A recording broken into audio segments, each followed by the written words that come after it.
딸이 저를 밀치며 소리쳤습니다. 엄마가 뭔데 상관이에요. 간섭하지 마세요. 그 순간 30년 동안 혼자 키운 딸이 제 뺨을 때렸어요. 저는 평생 착한 사람으로 살았습니다. 남편을 일찍 잃고 홀로 딸 하나 키우며 모든 걸 희생했어요.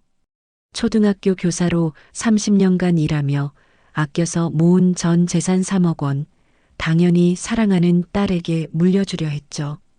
하지만 그날 밤 이후 모든 게 달라졌습니다. 저는 충격적인 결정을 내렸어요. 과연 무엇이었을까요? 딸이 전화로 울부짖었습니다. 엄마, 정말 그러실 거예요? 사위는 집 앞에서 일주일째 기다리며 무릎 꿇고 사과했어요. 심지어 딸이 임신까지 했다고 하더군요. 그런데 제가 우연히 들은 딸의 진짜 속마음은 정말 충격적이었습니다. 돈 때문에 찾아온 가족들의 추악한 민낯, 3억 원을 둘러싼 치열한 심리전, 그리고 예상 못한 반전 결말까지.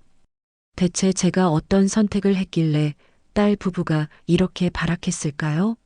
그리고 딸이 진짜로 한 말은 무엇이었을까요? 그날로 돌아가서 이야기해 보겠습니다. 이야기를 시작하기 전 영상 아래에 구독과 좋아요 눌러주세요. 여러분의 작은 응원이 저에게 큰 힘이 됩니다. 저는 올해 58살 초등학교 교사로 30여 년을 근무해온 평범한 여자입니다. 남편을 일찍 잃고 홀로 딸 하나를 키워왔죠. 지금 생각해보면 제 인생에서 가장 행복했던 순간들은 모두 딸과 함께였어요. 딸이 처음 엄마라고 불렀던 그 순간부터 유치원 발표회에서 제게 손을 흔들던 그 작은 손길까지 모든 것이 소중한 추억이었습니다. 남편이 교통사고로 세상을 떠난 건 딸이 6살 때였어요. 하늘이 무너지는 것 같았지만 딸을 보는 순간 울고 있을 시간이 없었죠. 엄마, 아빠 언제 와? 하고 묻는 딸에게 아빠는 하늘에서 우리를 지켜보신단다라고 말하며 눈물을 삼켰던 그날이 아직도 생생해요. 그때부터 저는 엄마이면서 동시에 아빠가 되어야 했습니다. 새벽 5시에 일어나 딸의 도시락을 싸고 학교에서 돌아와서는 딸의 숙제를 봐주고 밤늦게까지 과외비를 벌기 위해 학원에서 수업을 했어요. 주말에는 딸과 함께 놀아주려 노력했고 방학 되면 여행도 다녔습니다. 비록 멀리 갈 수는 없었지만 근교라도 다니며 딸에게 좋은 추억을 만들어주고 싶었거든요. 딸은 정말 착한 아이였어요. 어릴 때부터 남다른 효심을 보였죠. 제가 감기에 걸려 누워있으면 물수건을 이마에 올려주고 생일이면 용돈을 모아 작은 선물을 사다 주곤 했습니다. 엄마, 내가 커서 돈 많이 벌어서 엄마를 호강시켜 드릴 거예요 라고 말하던 딸의 맑은 목소리가 지금도 귓가에 맴돕니다. 중학교, 고등학교를 거쳐 대학에 들어갈 때까지 딸은 한 번도 저를 실망시킨 적이 없었어요. 성적도 우수했고 친구들과의 관계도 원만했죠. 대학교 입학식 날 딸이 엄마 덕분에 여기까지 왔어요. 정말 고마워요라고 말하며 안겨올 때 그동안의 모든 고생이 다 보상받는 기분이었습니다. 딸이 대학을 다니는 동안에도 저는 아끼며 살았어요. 교사 월급이 그리 많지는 않았지만 용돈도 넉넉히 주고 싶었거든요. 제가 입던 옷은 10년도 넘은 것들이었지만 딸에게는 항상 예쁜 옷을 사주려 했습니다. 맛있는 것도 딸이 좋아하는 것 위주로 해주고 저는 늘 반찬 투정 없이 먹었죠. 그렇게 절약하고 또 절약해서 모은 돈이 조금씩 쌓였어요. 교사라는 직업이 안정적이었기에 가능한 일이었습니다.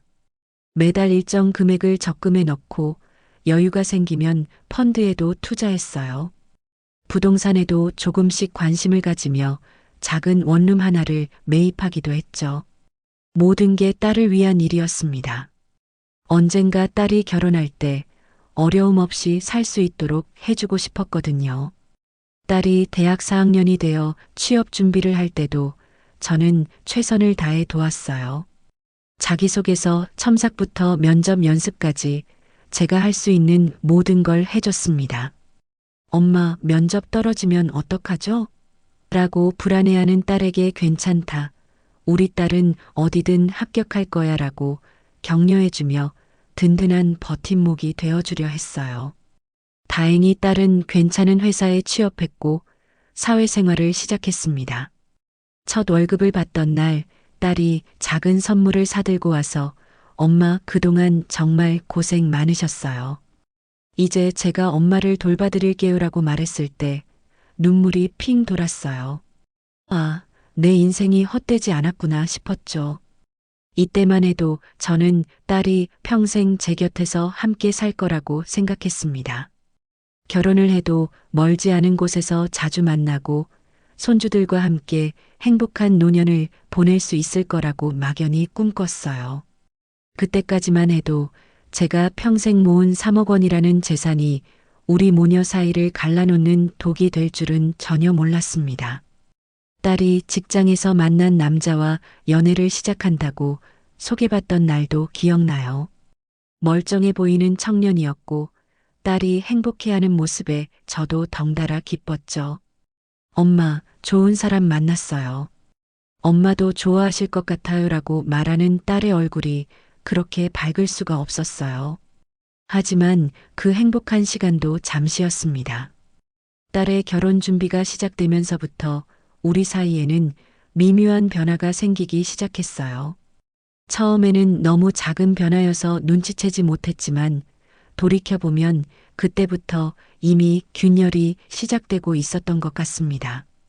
결혼을 한 달 앞두고 딸의 태도가 조금씩 달라지기 시작했어요. 예전 같으면 결혼 준비로 바빠도 매일 안부 전화라도 했는데 점점 연락이 뜸해지더라고요. 수진아, 오늘 드레스 피팅은 어땠니? 라고 물으면 엄마 바빠요. 나중에 얘기해요라며 성의 없는 대답만 돌아왔습니다.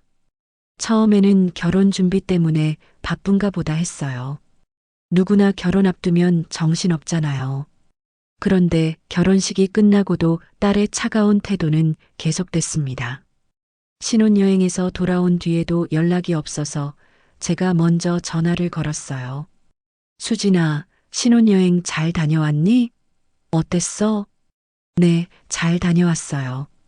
엄마도 건강하시죠? 그래, 엄마는 괜찮다. 언제 한번 얼굴이라도 보자. 엄마가 맛있는 거 해줄게. 아, 요즘 정신이 없어서요. 시간 되면 연락드릴게요.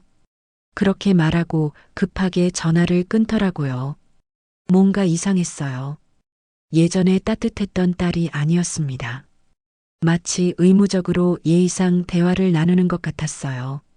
한 달이 지나도 딸에게서 먼저 연락이 오지 않았습니다. 제가 참다 못해 집으로 찾아갔을 때의 일은 지금도 생생해요. 딸이 사는 아파트 문을 열고 나온 딸의 첫마디가 엄마, 왜 갑자기 와요? 미리 연락하시지였어요. 수진아, 엄마가 너 보고 싶어서 왔는데 뭐가 문제니? 아니에요. 그냥 미리 연락해 주시면 좋을 것 같아서요. 그때 안에서 사위가 나왔어요. 예전 같으면 어머니, 어서 들어오세요라고 반갑게 맞이했을 텐데 그날은 어색한 인사만 하고 거실로 들어가더라고요. 딸도 마지못해 저를 들여보내는 기색이 역력했습니다. 거실에 앉아서 차라도 한 잔 마시며 이야기하려 했는데 분위기가 어수선했어요.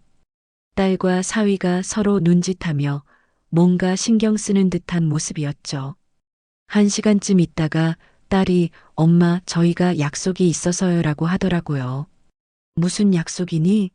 엄마 오랜만에 왔는데 지인들과 약속이 있어서요. 다음에 시간 맞춰서 뵙죠. 그렇게 저는 딸의 집에서 쫓겨나다시피 나왔습니다. 집으로 돌아오는 길에 가슴이 답답했어요. 이상했어요. 분명히 뭔가 달라졌는데 그게 뭔지 정확히 알 수 없었습니다. 그 이후로 딸과의 만남은 더욱 어려워졌어요. 전화를 해도 바빠요. 피곤해요. 다음에요라는 대답만 돌아왔습니다. 가끔 만나자고 해도 시간이 안 돼요라며 거절하더라고요. 예전 같으면 시간을 만들어서라도 만나려고 했을 텐데 말이에요. 어느 날은 딸이 다니는 회사 근처에서 우연히 마주쳤어요. 점심시간이었는데 딸이 동료들과 함께 식당으로 들어가는 모습을 봤습니다. 반가워서 수진아 하고 불렀는데 딸이 저를 보는 표정이 당황스러워 보였어요. 엄마, 여기 왜 와요? 은행 볼 일이 있어서 왔다가 우연히 마주쳤네. 점심 같이 먹을까? 아니요. 동료들과 약속이 있어서요. 엄마는 식사하세요. 그러고는 동료들에게 먼저 가세요라고 말하고 저와 조금 떨어진 곳으로 왔어요. 엄마, 앞으로는 회사 근처에 오시지 마세요. 동료들 앞에서 좀 그래요. 뭐가 그러니? 엄마가 딸 만나는 게 뭐가 창피한 일이라고? 그런 게 아니라 그냥 미리 연락하고 만나요. 갑자기 나타나시면 곤란해요. 그날 딸의 차가운 말투를 듣고 집에 와서 한참을 울었어요. 내가 딸에게 창피한 존재가 된 건가? 그런 생각이 들더라고요. 시간이 지날수록 딸은 저를 점점 멀리했습니다. 명절에도 바빠서 못 가요라고 하고 제 생일에도 축하해요라는 문자 한 통만 보내더라고요. 예전 같으면 작은 선물이라도 사들고 와서 함께 시간을 보냈을 텐데 말이에요. 어느 날 용기를 내어 딸에게 직접 물어봤어요. 수진아, 엄마가 뭘 잘못했니? 요즘 너 너무 달라진 것 같은데. 뭐가 달라졌다는 거예요? 그냥 결혼해서 바쁜 거예요. 그런 게 아니라 예전 같지 않다는 말이야. 엄마, 이제 저도 결혼했으니까 예전처럼은 안 되죠. 이해해 주세요. 이해해 달라고요. 30년을 키운 딸이 결혼했다고 해서 엄마를 이렇게 멀리하는 게 당연한 일인가요? 다른 집 딸들도 다 이런가 싶어서 주변 사람들에게 넌지시 물어보기도 했어요. 우리 집 며느리는 오히려 더 잘해줘요. 일주일에 한 번은 꼭 안부 전화하고 가끔 반찬도 갖다 줘요. 딸이 결혼해도 엄마는 엄마죠. 더 챙겨줘야 하는 거 아니에요? 다른 사람들 얘기를 들으니 더 서럽더라고요. 왜 우리 딸만 이럴까 싶어서 마음이 아팠습니다. 그런 와중에 사위와 몇 번 마주칠 기회가 있었는데 처음에는 괜찮았던 사위도 점점 저에게 차가워지는 게 느껴졌어요. 인사는 하지만 예전처럼 반갑지 않고 어색한 분위기였죠. 뭔가 딸과 사위 사이에서 제가 화제거리가 되고 있다는 느낌이 들었습니다. 정말 결정적인 순간은 추석 때였어요. 딸이 시댁에 가야 해서 못 가요라고 하는 거예요. 그건 이해할 수 있었어요. 하지만 추석 다음 날도 그 다음 주말도 피곤해서요. 약속이 있어서요라며 만나려 하지 않더라고요. 그때 깨달았어요. 딸이 의도적으로 저를 피하고 있다는 걸. 이제 저는 딸에게 불편한 존재가 되어버린 거구나 하는 생각이 들었습니다. 그 생각을 하니 가슴이 무너지는 것 같았어요. 30년을 키운 딸이 이렇게 달라질 줄은 정말 몰랐습니다. 혹시 제가 뭔가 잘못한 건 아닐까 싶어서 자책도 많이 했어요. 너무 오냐오냐 키웠나? 아니면 간섭을 너무 많이 했나? 그런데 생각해봐도 딸을 위해서 한 일뿐인데 뭐가 잘못된 건지 모르겠더라고요. 그렇게 시간은 흘러가고 딸과 저 사이의 거리는 점점 멀어져만 갔습니다. 하지만 그때만 해도 시간이 지나면 다시 괜찮아질 거라고 생각했어요. 설마 제가 딸에게 그런 끔찍한 말을 들을 줄은 꿈에도 몰랐습니다. 딸이 결혼한 지 1년이 지나던 어느 날이었어요. 사위가 회사에서 승진했다는 소식을 들었습니다. 다른 사람을 통해서 말이에요. 딸에게서 직접 연락이 온 게 아니라 동네 아는 분이 사위 승진했다며? 라고 물어보셔서 알게 된 거였어요. 그때 마음이 정말 아팠어요. 이런 좋은 소식도 엄마에게는 알려주지 않는구나 싶어서요. 하지만 그래도 축하해주고 싶었습니다. 딸이 행복하면 저도 기뻤으니까요. 승진 기념으로 뭔가 해주고 싶어서 딸이 좋아하는 음식을 만들기로 했어요. 갈비찜, 잡채, 나물 반찬까지 정성껏 준비했습니다. 새벽부터 시장에 가서 좋은 재료를 골라서 하루 종일 요리했어요.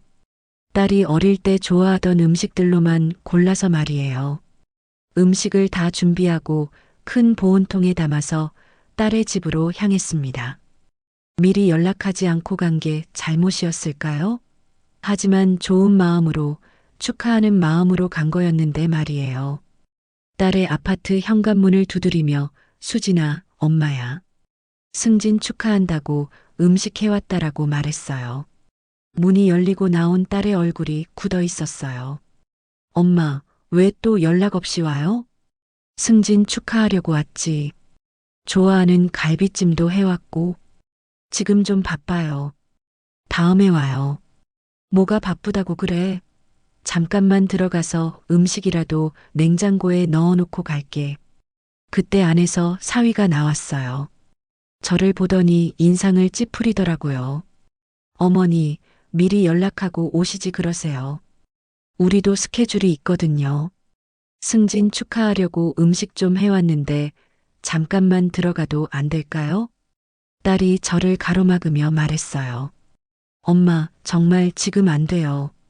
음식은 고마운데 다음에 와요. 수진아, 엄마가 새벽부터 준비한 건데. 그때였어요. 딸이 갑자기 목소리를 높였습니다. 엄마, 왜 이렇게 간섭이 심해요? 이제 저도 결혼했는데 자꾸 이러시면 곤란해요. 순간 주변이 조용해졌어요. 딸의 큰 소리에 옆집에서도 문을 열어보더라고요. 저는 당황해서 말했어요. 수진아, 목소리 좀 낮춰. 이웃들이 다 들어. 들으면 어때요? 엄마가 자꾸 이러니까 그렇지. 사위가 딸을 말렸어요. 자기야, 그만해. 어머니께. 하지만 딸은 멈추지 않았어요. 오빠도 이제 지쳤어요. 엄마가 자꾸 연락 없이 와서 우리 생활을 방해하고 우리도 우리 생활이 있다고요. 그 말을 듣는 순간 머리가 하얘졌어요. 방해라고요? 제가 딸에게 방해가 되는 존재였나요? 수진아, 엄마가 언제 너희 생활을 방해했니? 그냥 가끔 보고 싶어서. 가끔이 아니라 너무 자주 해요. 친구들도 엄마가 너무 집착한다고 해요. 집착이라는 말에 가슴이 찢어지는 것 같았어요. 30년을 키운 딸을 사랑하는 게 집착이라고요? 수진아, 그런 말하는 거 아니야. 엄마가 너를 얼마나. 엄마는 저희한테 필요 없는 존재예요. 이제 그만 간섭하세요. 그 순간 온 세상이 무너지는 것 같았어요. 필요 없는 존재라고요? 제가 딸에게 필요 없는 존재라고요? 저도 모르게 소리쳤어요. 뭐라고? 너를 30년을 키워서 이런 말을 듣는구나? 키워달라고 한 적 없어요. 엄마 혼자 키우고 싶어서 키운 거잖아요. 그때 사위가 딸을 말리려 했지만 딸은 멈추지 않았어요. 오히려 더 격하게 소리쳤습니다. 엄마 주제에 간섭하지 마세요. 우리 집에 함부로 오지도 마시고. 엄마 주제에? 제가 딸에게 주제 운운하는 소리를 들을 줄이야. 그때 분노가 치밀어 올랐어요. 너 지금 뭐라고 했니? 들리는 그대로예요. 이제 좀 우리를 내버려 두세요. 그러더니 딸이 저를 밀쳤어요. 갑작스러운 일이라 비틀거렸죠. 손에 들고 있던 보온통이 떨어져서 음식이 바닥에 쏟아졌어요. 수진아. 그런데 딸은 거기서 멈추지 않았어요. 화가 난 얼굴로 제 앞에 서더니 손을 들어 제 뺨을 때렸습니다. 짝! 그 짧은 순간이 정말 길게 느껴졌어요. 30년을 키운 딸이 엄마의 뺨을 때리다니. 뺨이 따갑다기보다는 마음이 너무 아팠어요. 사위가 놀라서 딸을 말렸어요. 자기야, 뭐 하는 거야? 어머니께 어떻게 해? 하지만 딸은 전혀 미안해하지 않더라고요. 오히려 더 화가 난 듯 소리쳤어요. 이제 됐죠? 더 이상 우리 앞에 나타나지 마세요. 정말 지겨워요. 저는 그 자리에 멈춰서서 딸을 바라봤어요. 제가 30년을 키운 딸이 맞나 싶었어요.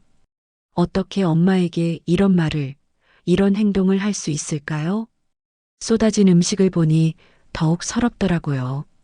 새벽부터 정성껏 준비한 음식들이 현관 바닥에 흩어져 있었어요. 딸을 위해서 준비한 건데 이렇게 되다니. 수진아, 엄마가 뭘 그렇게 잘못했니? 잘못한 게 아니라 너무 집착해요. 친구들도 다 웃어요. 엄마가 딸한테 매달린다고. 매달린다고요? 자식을 사랑하는 게 매달리는 건가요? 너를 사랑해서 그런 건데. 그런 사랑 필요 없어요. 이제 정말 그만해요. 사위가 중간에서 어쩔 줄 몰라 하더라고요. 그런데 딸의 눈치를 보는 게 역력했어요. 결국 사위도 말했어요. 어머니, 오늘은 그만 가시죠.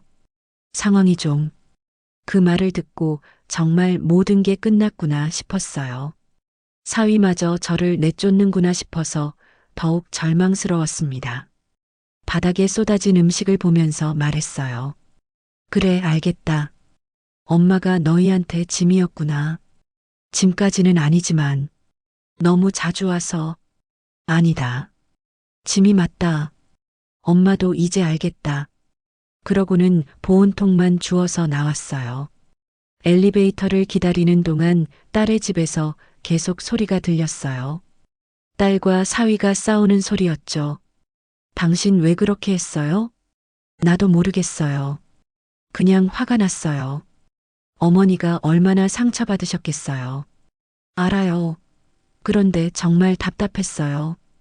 엘리베이터가 와서 탔는데 다리에 힘이 없어서 주저앉을 뻔했어요. 거울에 비친 제 모습을 보니 뺨이 빨갛게 부어 있더라고요. 딸이 때린 자리였어요. 집에 와서 거울을 보니 눈물이 왈칵 쏟아졌어요. 이 자국이 사라지면 모든 게 꿈이었으면 좋겠다는 생각이 들었어요. 하지만 현실이었어요. 제가 30년을 키운 딸에게 뺨을 맞은 게 현실이었습니다. 그날 밤 잠을 이룰 수 없었어요. 딸의 말이 계속 머릿속에 맴돌았어요. 필요 없는 존재, 엄마 주제에 집착한다, 매달린다. 그런 말들이 칼처럼 가슴을 찔렀어요. 정말 제가 잘못한 걸까요? 딸을 너무 사랑한 게 잘못인가요? 아니면 정말로 집착했던 걸까요? 온갖 생각이 들어서 잠을 이룰 수 없었습니다. 그때만 해도 딸이 사과할 거라고 생각했어요. 아무리 화가 났어도 엄마를 때린 건 잘못이니까 며칠 지나면 미안하다고 연락이 올 거라고 생각했죠. 하지만 일주일이 지나도 한 달이 지나도 딸에게서는 아무런 연락이 오지 않았어요. 마치 그날 일이 없었던 것처럼 말이에요. 그때 깨달았습니다. 딸이 저에게 한 말과 행동이 진심이었다는 걸. 그리고 이제 정말로 우리 사이는 돌이킬 수 없을 만큼 멀어졌다는 것을요. 그 일이 있고 나서 석 달 정도가 지났을까요? 어느 날 갑자기 수진이에게서 전화가 왔어요. 너무 오랜만이라 놀랐죠. 엄마, 안녕하세요. 요즘 어떻게 지내세요? 목소리가 그때와는 완전히 달랐어요. 부드럽고 다정했죠. 마치 예전에 착했던 수진이로 돌아간 것 같았어요. 그래, 엄마는 잘 지내고 있다. 너는 어떻고? 저도 잘 지내고 있어요. 엄마, 그때 일은 정말 죄송했어요. 드디어 사과하는구나 싶었어요. 하지만 뭔가 어색했어요. 너무 갑작스러웠거든요. 그래, 엄마도 그날은 좀 그랬네. 서로 감정이 격해져서. 엄마가 뭘 잘못하셨어요? 제가 너무 예민했던 것 같아요. 오빠도 엄마께 사과드리고 싶어 해요. 그 말을 듣고 마음이 조금 누그러졌어요. 그래도 내 딸이구나 싶었죠. 그럼 언제 한번 보자. 엄마가 맛있는 거 해줄게. 네, 좋아요. 이번 주말에 저희가 찾아뵐게요. 주말이 되어서 수진이와 사위가 집에 왔어요. 꽃까지 사들고 와서 정중하게 인사했어요. 어머니, 그때는 정말 죄송했습니다. 제가 수진이를 잘못 말렸어요. 사위가 고개를 숙이며 사과하는 모습을 보니 마음이 좀 풀렸어요. 수진이도 엄마 정말 미안해요. 제가 너무했어요 라고 말하며 눈물까지 보이더라고요. 그날은 오랜만에 화기애애한 시간을 보냈어요. 수진이가 예전처럼 제 팔에 기대기도 하고 엄마 음식이 제일 맛있어요 라고 말하기도 했죠. 사위도 어머니 요리 솜씨가 정말 대단하세요라며 칭찬해 줬어요. 그런데 이상했어요. 자꾸 집안을 둘러보는 거예요. 특히 거실에 걸린 예금 통장 복사본이나 부동산 관련 서류들을 유심히 보더라고요. 제가 정리정돈을 좋아해서 중요한 서류들은 투명 파일에 넣어 선반에 정리해뒀거든요. 엄마, 요즘 건강은 어떠세요? 혼자 사시니까 걱정돼요. 건강은 괜찮다. 아직 일도 하고 있고, 정년퇴직까지 얼마나 남았어요? 2년 정도 남았지. 그때 사위가 끼어들었어요. 어머니, 퇴직하시면 뭐 하실 계획이세요? 글쎄, 아직 생각 안 해봤는데, 그냥 편히 지내야지. 어머니 혼자 사시기엔 이 집이 너무 크지 않아요? 관리도 힘드실 텐데. 왜 갑자기 집 얘기를 하는지 모르겠더라고요. 그냥 안부차하는 말인가 싶어서 대수롭지 않게 생각했어요. 아직은 괜찮다. 익숙한 곳이라. 수진이가 말했어요. 엄마, 나중에 몸이 불편해지시면 저희 근처로 이사 오세요. 저희가 모실게요. 그 말이 고마웠어요. 그래, 역시 내 딸이야 싶었죠. 하지만 며칠 뒤부터 이상한 일들이 벌어지기 시작했어요. 동네 사람들이 저를 보는 시선이 달라진 거예요. 선생님, 딸 정말 잘 키우셨네요. 3억이나 모으셨다며? 어떻게 그걸? 동네에서 다 얘기하던데요. 교사로 일하면서 그렇게 모으기 쉽지 않을 텐데. 깜짝 놀랐어요. 제 재산 규모가 어떻게 동네에 알려진 걸까요? 저는 아무에게도 말한 적이 없는데 말이에요. 그 다음 주에 또 다른 이웃이 말했어요. 딸이 효녀네요. 어머니 재산 다 물려받을 거라며? 그제야 뭔가 이상하다는 걸 느꼈어요. 누가 제 재산 얘기를 하고 다니는 걸까요? 며칠 뒤 수진이에게서 또 전화가 왔어요. 엄마, 오빠랑 상의한 게 있는데요. 시간 있으실 때 한번 만나요. 무슨 상해? 말로는 설명하기 어려워서요. 직접 뵙고 말씀드릴게요. 그 주말에 만났는데 수진이와 사위의 태도가 또 달라져 있었어요. 너무 친절하고 정중했어요. 마치 저를 모시는 것처럼 말이에요. 어머니, 저희가 생각해 봤는데요. 사위가 조심스럽게 꺼냈어요. 어머니께서 혼자 계시는 게 걱정돼서요. 저희 집 근처에 좋은 아파트가 있는데 거기로 이사 오시면 어떨까요? 이사라니? 갑자기 왜? 어머니 나이도 있으시고 혼자 계시면 위험하잖아요. 저희가 가까이서 모시고 싶어요. 수진이도 거들었어요. 엄마, 오빠 말이 맞아요. 저희가 바로 옆에서 챙겨드릴게요. 그런데 이사비는 어떻게 하고? 어머니 재산으로 하시면 되죠. 어차피 나중에는 다 저희 거잖아요. 그 말을 듣는 순간 머리가 띵했어요. 어차피 다 저희 거라고요? 제가 아직 살아있는데 벌써 제 재산을 자기들 것으로 생각하고 있었던 거예요.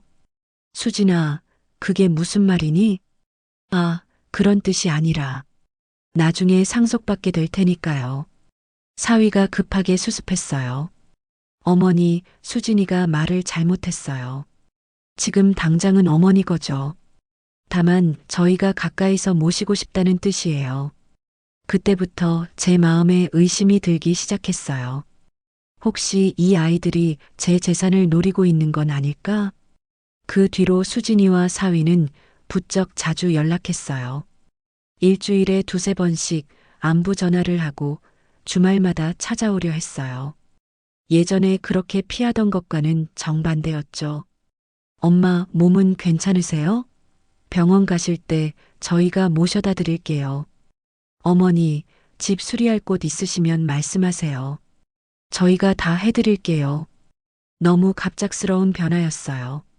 석 달 전에 저를 밀치고 때렸던 수진이가 맞나 싶을 정도로 말이에요. 어느 날은 수진이가 엄마 좋은 소식이 있어요 라고 하며 찾아왔어요. 무슨 소식? 임신했어요. 엄마가 할머니가 되시는 거예요. 그 말을 듣고 기뻤어요. 손주를 보게 되다니. 하지만 동시에 이상한 생각도 들었어요. 왜 하필 지금 임신 소식을 알려주는 걸까? 정말? 언제부터? 2달 됐어요. 엄마께 제일 먼저 알려드리고 싶었어요. 2달이나 됐는데 이제 알려준다고요? 예전 같으면 임신 확인하자마자 달려와서 알려줬을 텐데 말이에요. 그럼 이제 애기용품도 준비해야겠네. 엄마가 도와줄게. 고마워요, 엄마. 그런데 아무래도 돈이 많이 들 것 같아요. 베이비 용품도 비싸고 산후조리원도 비싸잖아요. 아, 그래서 임신 소식을 알려준 거구나 싶었어요. 돈이 필요해서 말이에요. 걱정하지 마라. 엄마가 다 준비해 줄게. 정말요? 엄마, 너무 감사해요. 수진이가 제 손을 꼭 잡으며 말했어요. 하지만 그 손길에서 진심이 느껴지지 않았어요. 뭔가 계산적인 느낌이었죠. 그 다음 주에는 사위가 혼자 찾아왔어요. 어머니, 상의 드릴 일이 있어서요. 무슨 일이니? 아이가 태어나면 육아비가 많이 들잖아요. 그리고 저희도 집을 좀 더 큰 곳으로 옮기고 싶고요. 그래서 혹시 미리 상속을 받을 수 있을까요? 세금도 절약되고 저희도 계획을 세우기 편할 것 같아서요. 미리 상속이라고요? 제가 아직 살아있는데 벌써 상속 얘기를 하다니 어이가 없었어요. 너희 지금 뭔 소리 하는 거니? 어머니, 어차피 나중에 수진이가 받을 거잖아요. 미리 받으면 세금도 적게 내고. 세금은 무슨 세금이야? 엄마가 언제 죽는다고 그런 소리를 해? 그런 뜻이 아니라 좀 더 계획적으로, 계획적으로 너희가 지금 엄마 재산을 노리고 있다는 거니?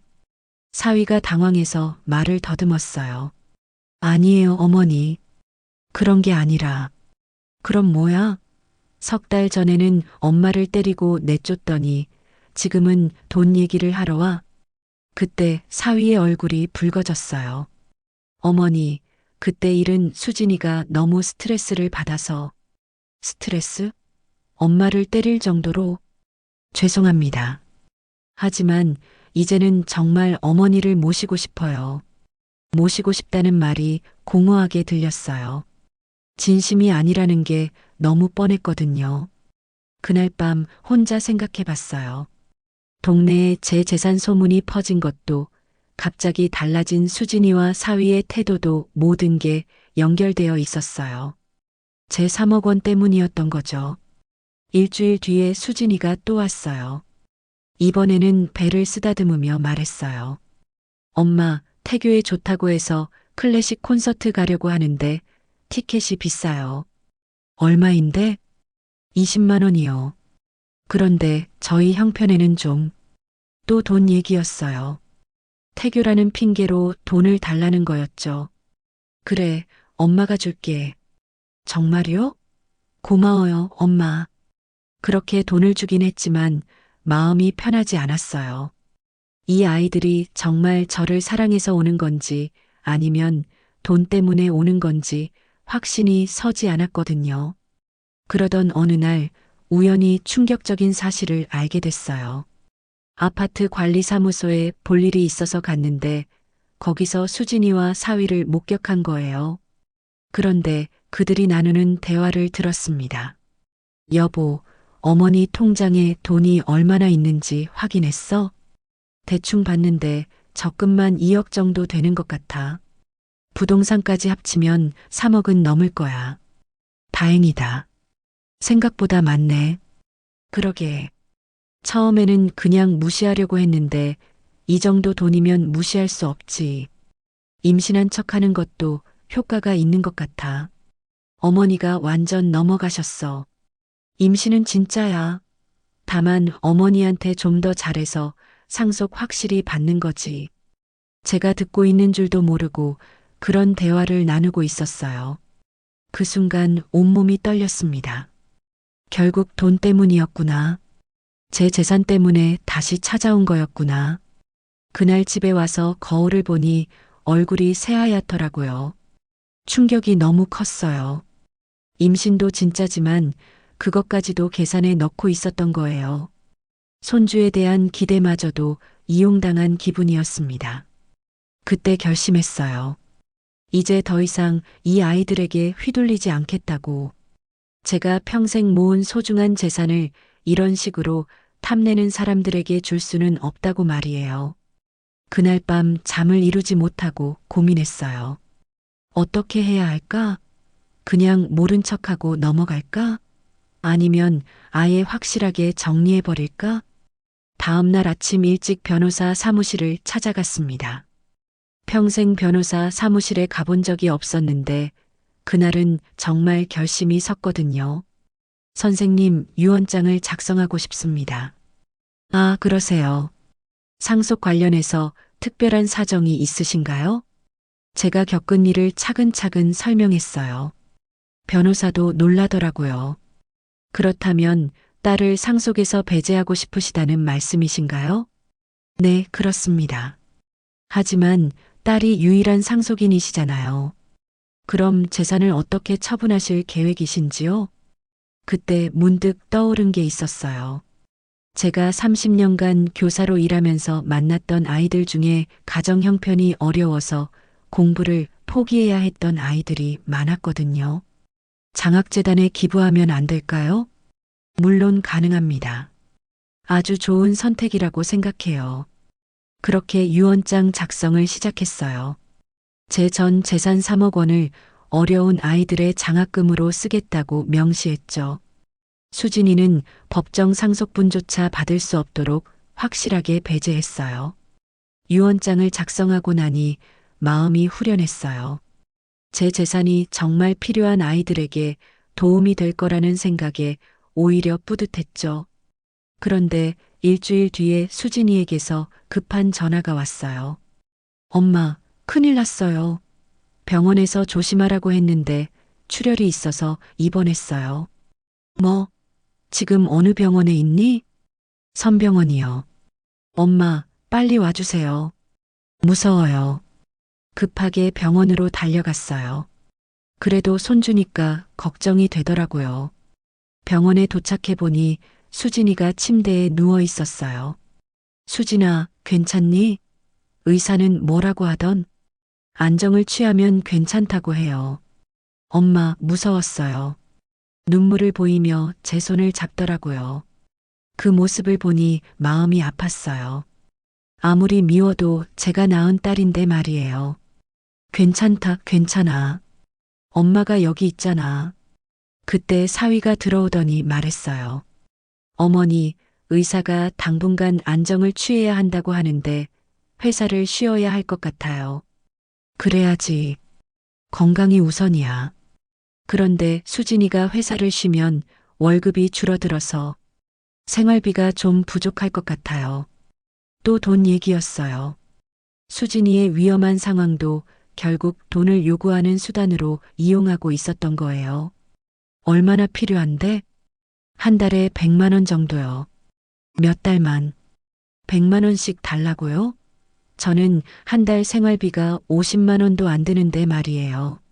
알겠다. 엄마가 도와줄게. 그렇게 말은 했지만 마음 한편으로는 의심이 들었어요. 정말 위험한 상황일까? 아니면 이것마저도 연기일까? 퇴원 후에도 수진이는 계속 돈을 요구했어요. 엄마, 산후조리원 예약금이 필요해요. 엄마, 베이비 용품 미리 사야 해요. 엄마, 영양제 사야 하는데 임산부용은 비싸요. 일주일에 한 번씩은 꼭 돈 달라는 연락이 왔어요. 처음에는 손주를 위해서라고 생각하고 줬는데 점점 요구 금액이 늘어나더라고요. 어느 날은 사위가 어머니, 아예 카드를 하나 만들어 주시면 어떨까요? 그럼 매번 연락드리지 않아도 되고라고 하더라고요. 카드를 만들어 달라고요? 그럼 제가 돈을 얼마나 쓰는지도 모르게 쓸 수 있겠네요. 그건 좀 그렇겠다. 왜요? 어차피 나중에는 다 저희 거인데 미리 쓰는 게 뭐가 문제예요? 또 그 말이었어요. 어차피 다 저희 거라는 말. 제가 아직 살아있다는 걸 잊은 건지 아니면 빨리 죽기를 바라는 건지 모르겠더라고요. 수진아, 너 지금 뭔 말을 하는 거니? 사실이잖아요. 저 말고 다른 상속인도 없고. 그 말을 듣고 정말 화가 났어요. 너 엄마가 언제 죽는다고 그런 소리를 해?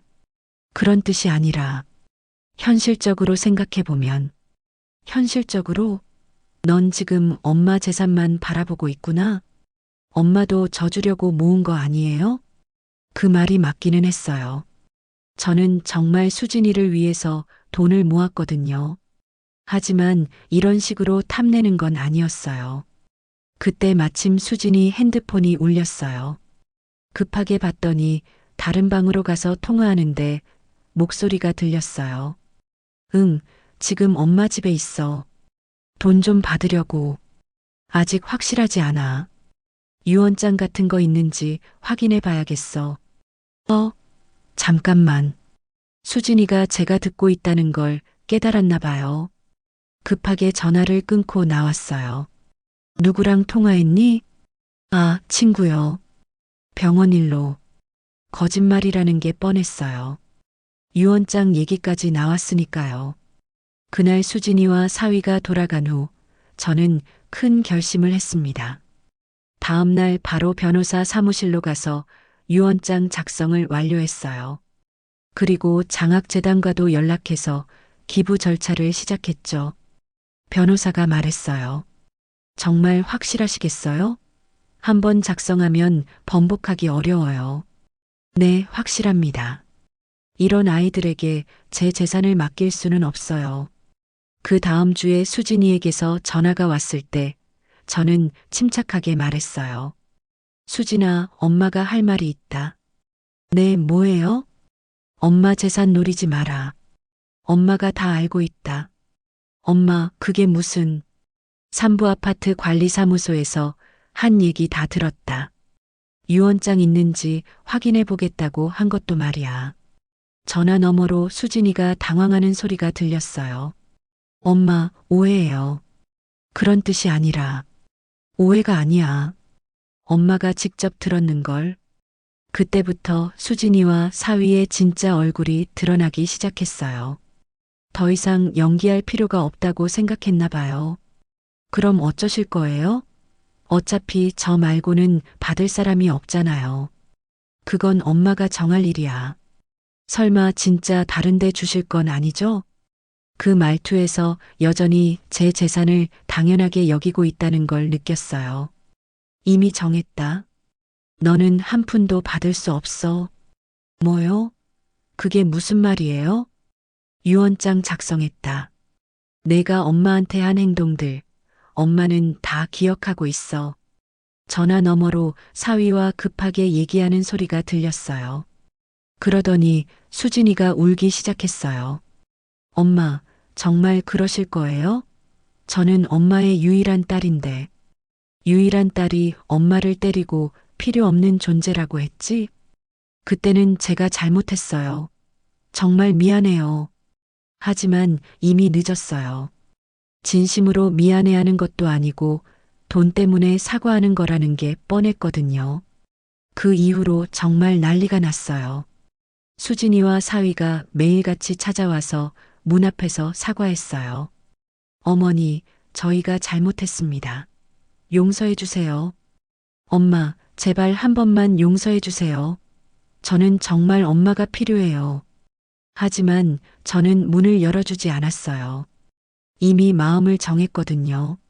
일주일 동안 그렇게 매달리더니 어느 날은 수진이 혼자 와서 무릎을 꿇고 울기 시작했어요. 엄마, 제발요. 저 정말 반성하고 있어요. 아이 때문에라도 용서해 주세요. 창문으로 내려다보니 정말 무릎을 꿇고 있더라고요. 이웃들이 다 구경하고 있었어요. 마음이 아프긴 했지만 그래도 문을 열지 않았어요. 며칠 뒤에는 사위가 와서 큰 소리 쳤어요. 어머니, 수진이가 스트레스 때문에 또 병원에 입원했어요. 그래도 되세요? 병원에 입원했다는 말에 마음이 흔들렸어요. 그래도 손주가 걱정되니까요.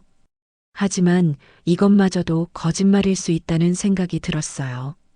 병원에 확인 전화를 해봤더니 정말 입원해 있더라고요. 그래서 병원에 갔어요.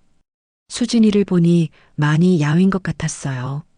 수진아, 엄마, 와주셨네요. 저 정말 무서웠어요. 의사는 뭐라고 하던? 스트레스 때문에 조산 위험이 있다고 해요. 엄마, 저 정말 잘못했어요. 제발 용서해 주세요. 수진아, 엄마도 마음이 아프다. 하지만, 엄마, 저 진짜 달라질게요. 예전처럼 엄마를 모실게요. 내가 진심으로 미안해하는 게 아니라 돈 때문이라는 걸 엄마는 알고 있어. 아니에요. 정말 엄마가 필요해요. 하지만 그 눈빛에서 진심을 찾을 수 없었어요. 여전히 계산하고 있는 눈빛이었거든요. 수진아, 엄마 마음은 이미 정해졌어. 내가 엄마한테 한 일들을 생각해봐. 엄마, 그럼 정말 한 푼도 안 주실 거예요? 결국 본심이 나오더라고요. 미안하다는 것도 거짓말이고 결국 돈이 걱정이었던 거예요. 그래, 한 푼도 안 줄 거야. 그럼 저는 어떻게 살아요? 아이는 어떻게 키우고요? 내가 알아서 해.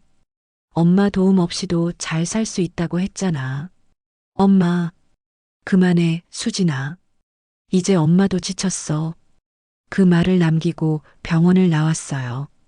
뒤에서 수진이가 우는 소리가 들렸지만 돌아보지 않았어요. 집에 와서 장학재단에 정식으로 기부 의사를 밝혔어요.